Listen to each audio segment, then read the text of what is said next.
예. 좌파인지 우파인지 불분명해. 그래서 세속의 사람들이 어느 편이냐 이런 얘기를 많이 하거든요. 박사님께서 어떻게 생각하시는지. 예. 근데 회원님은 어떻게 생각하세요? 저는 불분명하게 생각해요. 불분명하다. 그게 정답일 거예요. 그러니까 정치하는 사람들이 어떤 이념을 중심으로 핵심 가치를 관철하기 위해서 정치를 시작한 사람들이 있어요. 그런 사람들은 그 이념이 분명하죠. 예를 들어서 김문수 장관 같은 사람.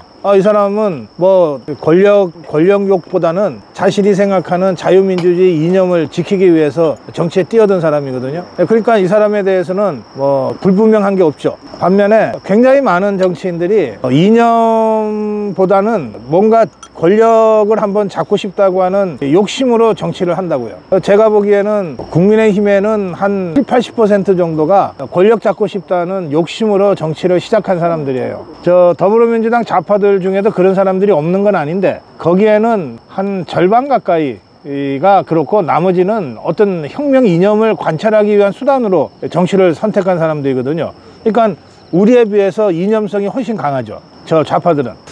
지금 질문은 그러면 한동훈은 어느 쪽이냐? 제가 보기에 한동훈은 무슨 특별한 이념 때문에 정치에 뛰어들었다기보다는 그냥 한번 대통령 되고 싶어서 정치에 뛰어든 사람으로 나한테는 보입니다. 그러니까 당신 이념이 뭐냐? 한동훈의 이념이 뭐냐? 그러면 속 시원하게 얘기해 줄 사람이 별로 없어요. 아마 본인도 잘 모를 거예요. 본인도 정치의 출발점이 어떤 자유민주주의라고 하는 정치 이념이 아닌 거거든요. 그러니까 그냥 대통령 되고 싶어서 시작한 거라고 나는 보기 때문에 이념이 없죠. 그러니까 어떻게 되냐면 자신의 정치적 목적을 달성하기 위해서 자유우파가 유리하다 그러면 자유우파 활동을 할 거고 저 좌파가 유리하다 그러면 좌파 활동을 별로 양심에 거리낌 없이 할 거란 말이에요. 그러니까 문재인 정권 때 박근혜 대통령과 그 측근들을 잡아놓는 일을 그렇게 열심히 했잖아요. 그리고 그 공로로 막 승진하고 이렇게 승승장구 했잖아요. 근데 그 부분에 대해서 이 사람은 별로 무슨 양심의 가책이나 이런 걸 별로 안 느낄 거예요. 뭐 나는 검사고 검사는 나쁜 사람들 잡아놓는 건데 내가 그 일을 했을 뿐이다 이렇게 생각할 거라고요. 근데 우리가 보기에는 박근혜 대통령과 그 박근혜 정권의 핵심 인사들은 종북주사파의 공격을 받고 탄압당하고 정치 보복당한 사람들이거든. 억울하게. 그러니까 그런 데 있어서 우리하고 생각 차이가 많이 있는 거예요. 그래서 저는 한동훈은 어떤 특정 이념이 있는 사람이 아니다. 그러니까 앞으로도 한동훈이 좌파인지 우파인지 헷갈리는 행보를 하게 될 가능성이 매우 높다. 그렇게 생각합니다. 또 다음 질문으로 가볼게요. 당진에 관련된 것들을 좀 한 가지 말씀드리고 싶은데 오성환 당진시장이 지역 발전을 위해서 굉장히 열심히 일을 많이 하고 있어요. 아마 제가 알기로는 자치단체장들 가운데서는 굉장히 좀 추진력도 있고 일을 굉장히 열심히 잘하는데 그것에 대해서 이렇게 부각을 잘 못 시키거든요. 한 것만큼 뭐 성과가 나오고 그것도 사람 시민들한테 알려지고 해야 되는데 그거에 대해서 좀 잘 안 되고 또 당진이라고 하는 특성이 민주당 지지층들이 굉장히 두터워요. 그러다 보니까 그런 부분들도 좀 작용이 되는 것 같고 그래서 좀 이른감이 있지만 지방선거도 이제 멀지 않았는데 당진에서 오성환 시장님이 더 이렇게 좀 두각을 나타낼 수 있도록 이렇게 고언을 해주신다면 어떤 부분이 있을 것인가. 근데 그 전에 이게 굉장히 맛있네. 제가 샀어요. 이게 뭐예요 이거? 이렇게 맛있어요? 이거 우리나라에서 아니 세계에서 하나밖에 없는 푸른 청포도 농원이라고 당진에 있어요. 근데 이게 원래 8월 말까지가 다 따야 되는데 몸이 아프시고 일손이 부족해서 아직도 오늘 가니까 매달려 있더라고요. 전화하니까 있다고 그래서 갔는데 지금 끝물이라 너무 달고 맛이도 없고 저는 껍데기째 그냥 다 먹어요. 나도 그렇게 먹어. 근데 이거 4kg에 2만 원밖에 안 해요. 근데 이거는 택배나 이런 게 안 되고 본인이 가서 사야 돼. 그리고 이거 거의 농약을 안 한 유기농이라 보관이 오래 안 돼요. 빨리 먹어야 돼. 왜냐면 이게 쏟아져. 오늘 갔더니 이제 이게 수확 시기가 좀 늦으니까 바닥에 완전히 이게 저절로 포기가 떨어져가지고 많아요. 이거 좀 더 사주세요. 샀어요. 차에 잘 됐어. 자, 감사합니다. 당진떼기, 당진 자랑하셨어요. 너무 맛있어요. 매년마다. 우리 광명의 아미고 본부장 김순주 본부장인데, 근데 고향이 여기 당진이에요. 그래서 당진 모임마다 이렇게 나오세요. 자, 그렇고 우리 질문하신 거예요. 사실 두 가지 측면이 같이 있는 것 같아요. 하나는 지방자치단체, 시장 군수가 아무리 열심히 해도 중앙 언론이 다뤄주지 않습니다. 그러면 지방에도 언론이 있으니까 지방 언론은 다뤄줄 거예요. 근데 우리 국민들은 대통령과 국회가 있는 중앙정치 쪽으로 다 오리엔티드 돼 있어가지고 중앙 똑같은 얘기도 중앙 언론에서 다뤄주면 굉장히 큰 걸로 봐요. 똑같은 기사를 지방 언론에서 다뤄주면 뭐 백서 갖고서 뭐 기사 냈겠지 이렇게 생각하거든. 그런데 중앙 언론이라고 하는 게 지면이 한정돼 있고 또 지방자치단체가 230여 군데가 있기 때문에 어느 한 군데 다뤄주고 딴 데는 안 다뤄주고 할 수가 없어요. 그래서 지방 언론에 중앙 언론에서 잘 안 다뤄주기 때문에 아무리 일을 열심히 해도 이게 잘 보도가 안 되는 게 있어요. 그다음에 이제 두 번째는 우리 당진의 오성환 시장도 우리 자유우파 진영이잖아요. 자유우파가 하여튼 일은 열심히 하는데 그 10분의 1도 알리지를 못해. 맞아. 좌파 저것들은 우리 자유우파보다 10분의 1밖에 일을 안 하는데 100배 이상으로 뻥튀기해서 선전선동하는 재주가 아주 뛰어나. 진짜. 아무것도 아닌 것도 이벤트로 만들고. 이거 문재인이 했던 거 보세요. 지금 좌파 단체장들이나 국회의원들 전부 그런 걸로 해서 입만 갖고 다니면서 대단한 정치하는 듯이 이렇게 뻥튀기를 하거든. 근데 우리 우파가 그 점에서는 이 좌파들 하는 거를 비판만 할 게 아니라 우리도 좌파들이 그런 대목에서 잘하는 거는 좀 배워야 돼요. 선전선동을 배워야 돼. 그런데 지금은 예전의 신문 시대화가 아니잖아요. 그야말로 유튜브 미디어 정치 시대잖아요. 이 시대는 뭘 해야 되냐면 정치인이 곧 메신저가 돼야 돼요. 근데 제가 이렇게 KBS도 진행하면서 또 고승우 TV를 쭉 하면서 관찰을 해보면 국민의힘 의원들은 거의 예외 없이 보좌관이 써준 거 들고 와서 읽으려고 그래. 그러니까 자기가 메신저가 안 되는 거야. 누군가 메시지 팀이 따로 있어야 되는 거야. 근데 좌파 저것들이 있잖아요. 뭐 최고위원이건 뭐 초선이건 저것들이 직접 와서 다 한다고. 그러니까 좌파들은 자기들이 메신저가 돼야 된다는 인식을 갖고 있어. 그래서 죽이 되든 밥이 되든 자기가 소화시킨 얘기로 하기 때문에 전달력이 높아요. 근데 우리 쪽 사람들은 똑같은 시간을 줘도 이 메시지 팀이나 보좌관이 써주고 온 거를 떠듬떠듬 읽기 때문에 이게 전달력이 떨어져. 그러니까 선전선동의 핵심은 정치인 자체가 메신저가 돼야 된다는 거예요. 그래서 계속해서 정치 상황이 벌어질 때마다 보좌관한테 야 메시지 갖고 와 이게 아니라 그 자리에서 바로 자기가 메시지를 날릴 수 있는 메신저가 돼야 되는데 우리 자유파 진영이 전체적으로 그 점이 좀 부족해요. 그러니까 이거는 제가 이렇게 얘기를 백날 해도 고쳐지지가 않아. 이거는 직접 트레이닝을 해야 돼요. 그러니까 미디어 정치 시대는 이렇고 여러분들이 메신저가 돼야 된다고 제가 강연을 100번 해도 아무 소용이 없어. 그게 아니라 한 명 한 명 불러다가 트레이닝을 시켜야 돼. 메신저가 되는 훈련을 시켜야 돼요. 이걸 당에서 해야 되거든. 당에 전혀 그런 기능이 없어요. 그러니까 자꾸 저 좌파들에 뒤처지는 거예요. 그러니까 이거는 이제 오성환 시장만 해도 이 스스로 메신저로서 역할을 꽤 잘 하는 걸로 제가 보고 있거든요. 뭐 누구 시의 공무원들이 써주는 거 갖고 안 한단 말이에요. 어느 현장에 가거나 대담을 하거나 하면 오성환의 목소리로 하잖아요. 그러니까 오성환 시장만 하더라도 상당한 정도로 메신저가 돼 있는 사람이에요. 그러니까 다른 우리 자유우파 시장 군수보다 훨씬 낫죠. 그런데 중앙에서 다뤄지지 않기 때문에 그 한계가 있어요. 이 지역의 시장은 우리 자유우파 오성환 시장이지만 이 지역의 국회의원은 저 좌파잖아요. 그럼 이자는 뭐라고 떠들면 중앙 언론에서 받아주는 거야.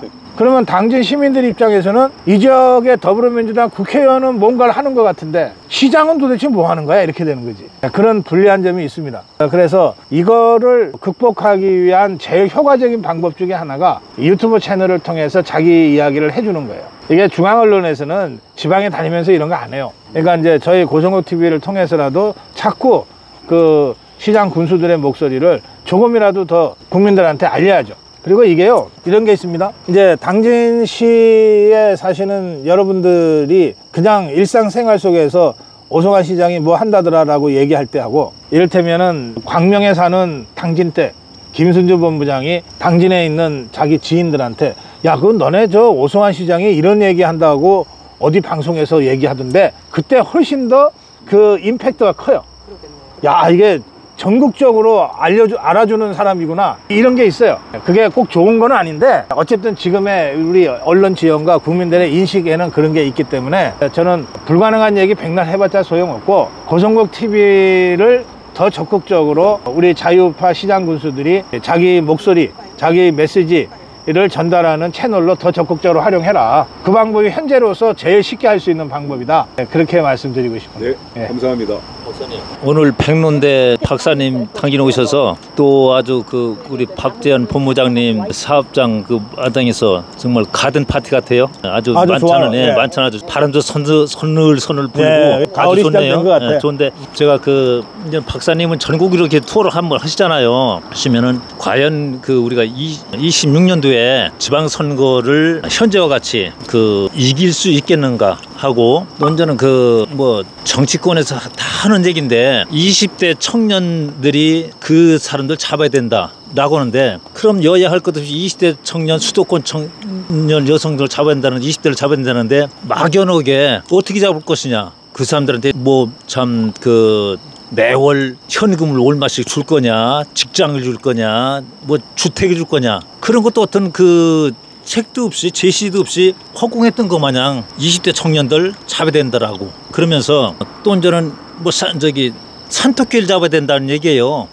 그래서 저는 그런 얘기를 들을 때마다 우라통이 터지는 것이 뭐냐면은 우리 살림을 놓고 보면은 열심히 부모 또 내가 열심히 노력해서 부를 일궈놨단 말이에요. 그러면은 주변에서 저를 보잖아. 그러면은 아, 저 사람은 신뢰할 수 있어. 또 저 사람한테 투자할 수 있어. 맡길 수 있어. 이렇게 되면은 중간지대에 있던 사람들 나를 싫어했던 사람들까지 나하고 친해지려고 가까워지려고 하거든. 저는 이게 일단은 쥐토끼를 단단히 붙잡아 놔야 중간지대가 오고 산토끼가 올 수 있는 거지. 쥐토끼는 다 뿔뿔이 헤엄치고 어디 산에 가서 뛰어다니면서 도망다니는 산토끼 잡는다는 거는 이거는 허구다. 항상 예, 알겠어요. 예, 안타까운 거. 또 한 가지는 지금 이재명이하고 한동훈이가 엊그저께 만나서 유일하게 짬짬이한 것이 지구당 부활이에요. 저는 이 지구당이 부활되면은 그 사람들 얘기는 신인이 정치 입문인데 아주 상당히 단단하다고 하죠. 이거는 저는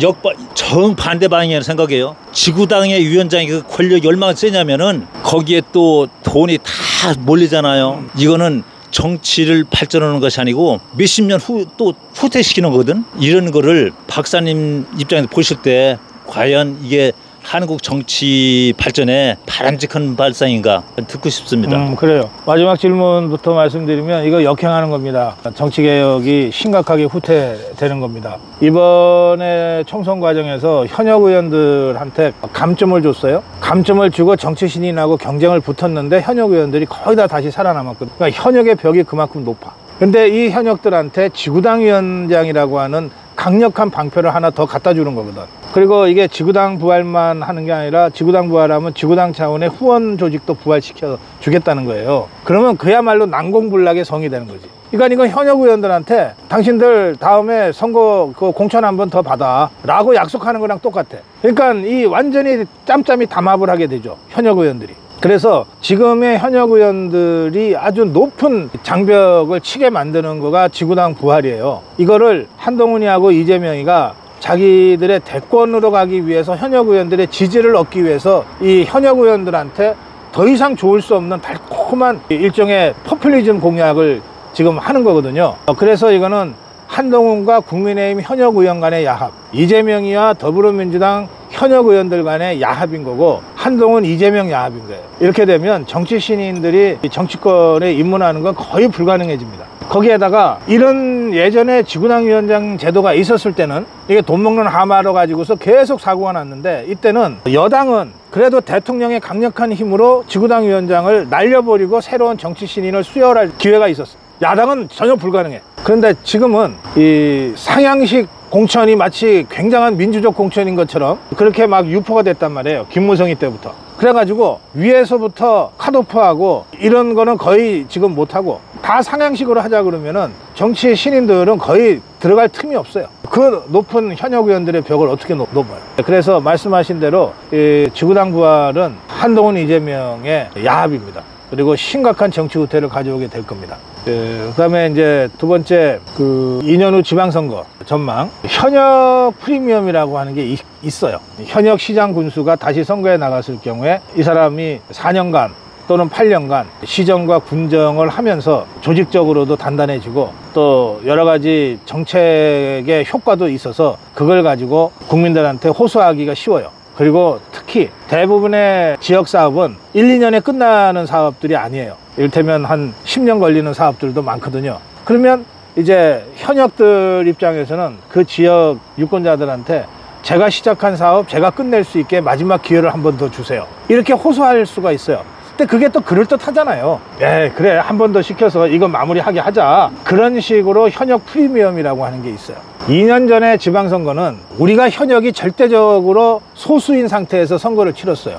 그런데 우리가 승리했잖아요. 그거는 저 당시에 현역들인 좌파들의 현역들이 현역 프리미엄이 있었는데 그거를 압도할 만큼 윤석열 대통령의 힘이 강했던 거예요. 대통령의 취임하고 석 달을, 한 달이 있다가 선거가 치러졌기 때문에 지역 발전시키려면 그래도 대통령과 손발이 맞아야 되지 않냐, 이런 생각들을 지역민들이 해서 2년 전 지방선거는 거의 순전히 윤석열 대통령의 힘으로 이렇게 이겨놓은 거야. 그래 이번에는 대통령이 선거를 그런 식으로 나설 수가 없잖아요. 그러니까 이번에는 현역 시장 군수 시도지사들이 자기네들의 현역 프리미엄을 최대한 이용해서 선거를 할 수밖에 없어요. 그러면 현역 프리미엄을 가장 잘 이용하는 방법이 뭐냐, 2년간 제가 이런 거를 했습니다, 그리고 지금 이런 일을 하고 있는데 아직 안 끝났으니까 이걸 마무리할 수 있도록 한 번만 더 기회를 주세요. 이게 제일 설득력이 있는 캠페인이에요. 그러니까 그거를 더 열심히 해야 돼요. 시장이든 군수든 도지사든 자신이 처해 있는 위치에서 유권자들한테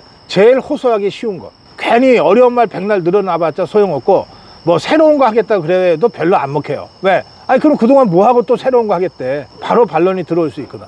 그러니까 이런 거를 했다, 또 지금 이런 걸 하고 있는데 아직 안 끝났다, 이걸 마무리하려면은 여러분 제가 밉든 곱든 한 번 더 기회를 주시라, 이렇게 호소하는 거가 제일 설득력 있는 캠페인이 된다. 그렇게 하면 저는 지방선거에서 일단 우리가 이기기는 이길 거라고 생각해요. 그러니까 지방선거의 승패를 판별하는 것은 17개 시도 광역 중에 9개, 8개를 하면은 우리가 9를 하면은 우리가 이기는 거죠. 그렇죠. 그러니까 지금 12개를 하고 있어요, 우리가 12개인데 맞으면 수성에 성공해서 12개를 다시 다 이길 수 있으면은 뭐 압승이죠. 근데 그렇게는 안 되더라도 12개 중에 한 9개만 우리가 수성에 성공하면 지방선거는 우리가 이겼다고 큰 소리 칠 수 있는 거예요. 그리고 제가 여러 광역 상황을 이렇게 쭉 보고 다니는데 9개에서 10개 정도는 우리가 할 수 있을 것 같다, 최소한.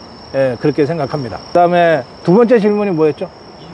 2030. 그래요. 이게 이런 거예요. 산토끼를 잡으러 간다. 사냥꾼이 가면 산토끼가 어서 오세요 하고 잡히겠어요? 같은 토끼를 보내야지. 산토끼한테 집토끼 하나 보내가지고 친구 하라 그러고 이렇게 해서 야 저기 맛있는 거 있으니까 같이 가자 이래야 될 거 아니에요. 그렇죠. 2030 얘기했잖아요. 2030을 잡아오려면 2030을 내세워야 돼. 이게 택도 아닌 게 무슨 지도부가 그게 한동훈이든 누구든 간에 자기는 평소에 뭐 2030 청년 수도권 여성 강조 지가 아무리 해도 지가 직접 나서서 2030 만나자 그러면 한동훈이부터 세대 차이 느낄 텐데, 그리고 한동훈이는 안 느낀다고 주장할 수 있지만 상대인 2030이 세대 차 느끼면 느껴지는 거예요. 그런데 그 2030을 잡으려면 2030을 보내야 돼. 그럼 우리 당에 2030이 없냐? 왜 없어요? 많아요. 그들이 동년배인 2030한테 적극적으로 다가가서 야 우리 한번 해보자 같이, 이렇게 할 수 있어야 되는 거예요. 그러려면 이들에게 그런 역할을 할 수 있는 자리를 줘야 돼. 그런데 정치판은 일단 우리 쪽에 들어온 2030은 별거 아닌 거라고 생각을 해. 그리고 지가 자꾸 나서서 2030 데리고 오겠대. 그거 아니에요. 우리 쪽에 들어와 있는 2030 한 명 한 명이 소중한 거거든요. 그 한 명 한 명한테 여러 가지 기회를 주고 자리를 주고 그렇게 해서 그들이 나가서 데리고 오게 해야 돼. 그러려면 보세요. 2030 중에 이번 선거에 나갔던 대표적인 2030 세대가 누구 기억나는 사람 있어요? 이번 선거에 나갔던 사람 중에 장해찬. 왜 상공이야 아직, 손수죠. 그런 친구들이 2030 같은 세대에서도 장해찬, 손수죠 그러면 다 안단 말이에요. 이런 친구들한테 공천을 줘서 국회의원 배지를 달아주고, 그리고 이 사람들이 전국의 2030을 해집고 다니면서 만나게 만들었어야 되는 거죠. 아무리 이 한동훈이 정치 신인이고 뭐 젊다 그래도 이미 50줄 아니에요? 73년생이니까. 그런 사람이 2030 만난다고 백날 돌아다녀봤자 2030 눈에는 한동훈이도 기성세대야. 그래서 정치인들 착각하는 게 지가 주장하는 것, 자기가 주관적으로 희망하는 거를 지가 행동하면 되는 줄 착각한다고. 그거 아니라고요. 2030은 2030이 잡아오는 거다. 근데 그 2030을 우리가 우대하거나 역할을 주지 못하면서 자꾸 지가 나가겠다고 하니까 말뿐인 결과는 하나도 없는 그런 걸로 끝나게 되는 거다. 그러니까 지금이라도 2030을 잡고 싶으면 2030을 중용해라. 2030 세대가 많다. 우리 당에도 저쪽만 있는 게 아니다. 우리 당에도 많다. 그들을 적재적소에 발탁하고 역할을 해라. 역할을 줘라. 그렇게 해서 2030을 데려오는 것이다. 2030을 예를 들어서 말씀드리면 그렇게 말씀드릴게요. 이거는 또 좀 엉뚱한 질문이 될 수가 있는데요. 요즘에 갑자기 이 고용노동부 장관 김문수 장관님이 갑자기 지금 언론에 도배가 되고 갑자기 뜨고 있어요. 이 효과는 어떤 거라고 박사님 생각하세요? 저는 너무나 당연한 거라고 봐요. 갤럽의 여론조사 중에 차기 대권주자에도 김문수가 2%가 나왔더라고요. 벌써. 그러면 김문수가 인사청문회에 나가서 몇 마디 했을 뿐인데 지금 이렇게 2%는 장난이 아닙니다. 이렇게 그 사람들의 관심이 확 모이는 이유가 뭘까? 그거는 기성 정치인들과 국민의힘 또 한동훈 지도부에 대한 실망이 쌓이고 쌓였다가 희망을 발견하게 된 거예요. 그러니까 확 쏠리는 거죠. 그러니까 이진숙 위원장이 청문회에서 좌파들한테 한치도 물러섬 없이 싸울 때 다들 이진숙 했잖아요. 그러니까 이진숙 대망론까지 막 나왔어요. 근데 이제 이진숙 위원장이 대통령 후보라고 하는 거는 좀 비약이 좀 있잖아요. 그런데 김문수는 이 사람은 이미 2012년에 대통령 후보로 출마했던 사람이에요. 2012년에 박근혜 대통령이 경선을 할 때 김문수와 맞짱을 떴어요. 그래서 그때 10%대 득표를 했는데 그때 이미 대통령 후보에 출마했던 사람이에요. 경선에. 그러니까 김문수는 10년 넘게 대권 도전의 꿈을 숨기지 않고 버리지 않고 여기까지 온 겁니다. 근데 그 이후에 일종의 그 정치적 공백기가 꽤 길어서 사람들이 대권주자로 인식을 못했을 뿐이죠. 그래서 여론조사 회사에서도 대권주자 여론조사할 때 김문수 이름을 아예 넣지도 않고 했는데 이제 마침내 때를 만난 거죠. 자, 그러면 이렇게 김문수에 대한 우리 그 국민의 관심이 모아지는 이유가 뭘까? 저는 세 가지라고 봅니다. 첫째는 이 사람이 솔직해요. 정직해. 그러니까 자기가 옛날에 빨갱이였다. 그런데 이런 이유로 내가 생각을 바꾸고 전향했다. 그래서 지금 나는 누구보다도 전투적인 자유주의자가 됐다. 이렇게 솔직하게 얘기하잖아요. 그 정직성을 국민이 높게 평가하는 거죠. 그러니까 김문수가 하는 말은 적어도 거짓말은 아니다. 그거 굉장히 높은 그 장점입니다. 그다음에 두 번째는 근데 이 사람의 이념이 아주 명료해요. 그렇기 때문에 이념이 아주 명료해. 그래서 일제시대 국정 문제도 이 사람이 그런 생각을 갖고 딱 논리정연하게 스스로를 정리하고 있기 때문에 당장의 정치적 불리함 같은 거는 안중에도 두지 않고 자기 하고 싶은 말을 딱딱 하는 거예요. 가만히 듣고 보면 그 말이 맞거든. 이건 명료해요. 모든 문제에 있어서 명료해. 그래서 김문수를 찬성 지지하는 사람이나 김문수를 반대 비판하는 사람이나 김문수가 무슨 얘기를 한다는 걸 알고 비판하게 돼. 근데 정치판에서는 무슨 말인지 알아듣기 힘들게 말하는 사람들이 대다수거든. 그렇다면 한동훈이 얘기하는 거 가만히 들어보면 이게 무슨 말인지 잘 이해가 잘 안 될 때가 많잖아. 그러니까 김문수는 적어도 그런 면에서는 정치적인 수사를 구사하거나 애둘러서 피해가거나 우회하거나 이러질 않아요. 자기한테 불리하더라도 자기 소신을 당당하게 밝히는 거예요.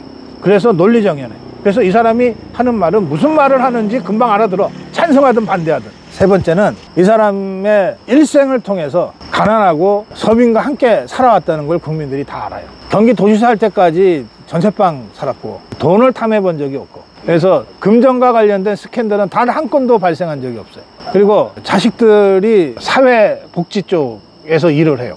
그러니까 우리 사회복지사가 아주 그 임금이 낮고 그 3D, 4D 업종이라고 그러잖아요. 그런 일을 해요. 그리고 아버지인 김문수가 그래, 인간은 그렇게 살아야지. 어떤 도움도 주지 않아요. 그냥 그게 자연스러운 거야. 김문수의 삶에는. 그런 거를 우리 국민들이 대체적으로 알죠. 왜냐하면 정치를 한 지가 꽤 오래됐으니까. 김문수가 정치를 시작한 거는 1994년 그때부터예요. 그래서 1996년에 신한국당 공천받아가지고 국회의원이 됐거든요. 그러니까 그렇게 따지면 한 30년 정치한 거 아니에요. 그리고 그 정치 과정에서 국회의원을 3번 했고, 그것도 우파 입장에서는 제일 어려운 지역인 부천에서 했잖아. 초선 국회의원 당선될 때 상대가 박지원이었어. 김대중이 대변인 하면서 막 난리던 박지원이를 상대로 이 정치 초년병 김문수가 가서 꺾어버렸거든. 그렇게 해서 국회의원 3번 했고 도지사하고 이건 장관 했잖아요. 정치판에서는 이렇게 국회의원하고 광역단체장하고 장관 이 3가지를 두루 경험하면은 트리플 크라운이라고 그래요. 왕관을 3개 썼다. 그러니까 입법부 경험, 행정부 경험, 그 다음에 지방자치장으로서의 종합행정 이런 것들을 다 두루 경험했기 때문에 이 사람이 그 과정에서 준비가 된 거죠. 이런 트리플 크라운을 한 사람들이 몇 명 안 돼요. 몇 명 안 되는데 누가 트리플 크라운을 한 사람이냐? 원희룡이 그래요. 원희룡이 국회의원 3번 하고 제주지사 2번 하고 장관 했잖아요. 그 다음에 유정복이 그래요. 유정복이 국회의원도 하고 인천시장도 하고 또 장관도 2번 했잖아요. 이런 사람들은 이것저것 다 경험했고 이게 역량이 쌓여 있기 때문에 웬만해서는 실수가 없어요. 뭘 안 해본 게 없으니까. 그래서 트리플 크라운을 한 사람들은 대개 다 잠재적 대권주자로 평가하는 거예요. 그러니까 김문수가 제가 보기에는 이런 여러 가지를 다 잘 겸비하고 있기 때문에 이번에 마침내 김문수의 시간이 왔다. 그래서 열리자마자 자유파의 지지가 쏟아지고 있는 거다. 그렇게 저 해석합니다. 우리가 현재 다 걱정하는 것이 국방력이라든지 이런 모든 경제적인 상위권에 참 10위 안에 다 들어있는데 정치는 지금 어떻게 보면 꽃두라미에 돼 있습니다. 그러면 우리 대한민국의 정치 발전을 위해서 앞으로 지금 현재 있는 KBS라든지 패널에 많이 나가고 계신데 대한민국의 발전을 위해서 앞으로도 역할을, 앞으로 방향을 어떻게 잡고 계신가. 또 두 번째는 현 정부가 벌써 탄핵이라든 이런 거를 끌어내리려고 하는 참 좌파들의 보면은 당장 무너질 것 같은 그런 느낌으로 좀 우리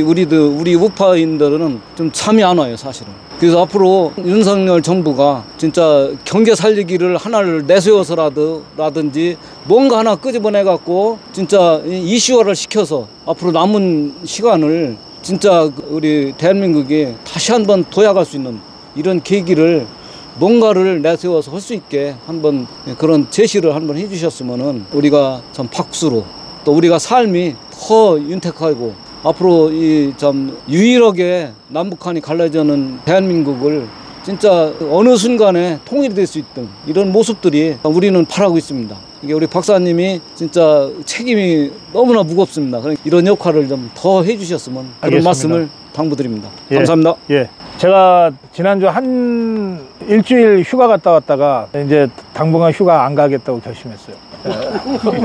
제가 이 자리를 비운 일주일 동안 여러분들이 저를 너무 애타게 기다리시는 것 같아가지고 좀 고생은 되더라도 3년 후 자유우파 정권 재창출을 이루어낼 때까지 이제 휴가도 참고 계속해서 역할을 하겠다고 제가 결심을 했습니다. 탄핵은 2단계가 있는데요. 하나는 국회에서의 탄핵 의결, 또 하나는 헌법재판소의 판결이 있는데 박근혜 대통령이 판단 착오를 했던 게 뭐냐면 국회에서 탄핵이 돼도 헌법재판소에서 자기가 임명한 헌법재판관이 몇 명인데 탄핵 인용하겠냐. 노무현 때도 국회에서 탄핵했는데 헌법재판소가 기각했잖아요. 그렇게 생각한 거예요. 그런데 막상 탄핵 과정이 촛불 들고 그냥 온통 막 대한민국 전체를 뒤집어 엎으면서 밀어붙여서 탄핵을 시켜놓으니까, 그리고 60명 가까운 배신자들이 집단적으로 배신해서 탄핵을 해놓으니까 헌법재판소 재판관들이 누구보다도 이런 정치 흐름에 눈치를 보는 자들이거든요. 그래서 박근혜 대통령이 임명한 재판관들조차도 전부 탄핵 쪽으로 다 돌아버린 거야. 그래서 8대0이 나와버린 거 아니에요. 그래서 지금의 헌법재판소도 윤석열 대통령이 임명한 재판관들이 많아서 설사 국회에서 탄핵 의결이 돼도 헌법재판소에서 기각시킬 거야, 이렇게 생각하면 절대 안 된다는 거예요. 국회에서 막아야 돼요. 국회에서 막아야 돼요. 국회에서 막으려면 8명이 이탈하지 않도록 하면 돼요. 7명까지는 이탈해도 탄핵 표결을 막을 수 있어요. 8명이 이탈하면 탄핵이 가결되는 거야. 이제 그거를 잘할 수 있는 사람으로 당대표와 지도부를 구성을 해야 되는 거예요. 근데 지금 우리가 한동훈을 불안하게 보는 거는 저 한동훈이가 여차지 가면 지가 앞장서서 이탈할지도 몰라 라고 하는 걱정 때문에 우리가 불안해하는 거예요.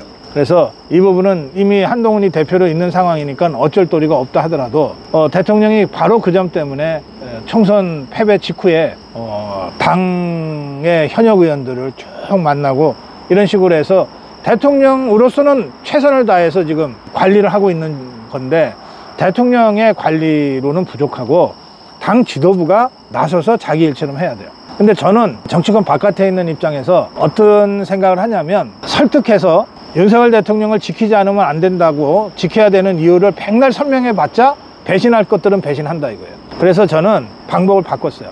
너 윤석열 대통령 배신하면 너부터 죽는다. 이렇게 협박하는 거가 그나마 먹히려는 방법이라고 제가 생각했어요. 김무성이나 유승민이가 박근혜 대통령 배신했죠. 그 이후에 이자들이 거기서 정치적으로 끝나버린 거예요. 정치적으로 사망한 거야 이것들은. 어떤 상황에서도 이것들은 정책 제기를 못해요. 그러니까 제가 국민의힘의 한동훈을 비롯한 뭐 조금 딴 생각할 만한 사람들한테 계속 얘기하는 거야. 너 김무성이 유승민이 봤지. 너 윤석열 대통령을 배신하면 너 그자들 짱난다. 너 정치는 그것으로 끝이다. 그런데 윤석열 대통령을 지키기 위해서 네가 몸을 던진다면 그러면 우리 자유우파가 전폭적으로 널 지지해 줄 거야. 이렇게 끊임없이 제가 협박하고 있어요. 정치의 본질이 협박이에요. 내 말 안 들으면 죽는다. 이게 법이거든. 그렇잖아요. 그러니까 정치를 껍데기를 다 벗기고 가면 맨 마지막에 남는 것은 공포의 동원이야. 공포의 동원. 이걸 전문 용어로 협박이라 그래. 그래서 저는 지금 국민의힘 의원들한테 우리 자유우파가 협박해야 된다고 생각하는 거예요. 애원할 게 아니라 제발 대통령 지켜주세요가 아니라 너네가 대통령을 버리는 순간 우리가 너를 버려. 대통령 죽기 전에 너부터 죽어. 이렇게 끊임없이 협박함으로써 이 자들이 딴 생각 못하게 해야 된다고 제가 생각해요. 이 말씀은 여기까지만 할게요.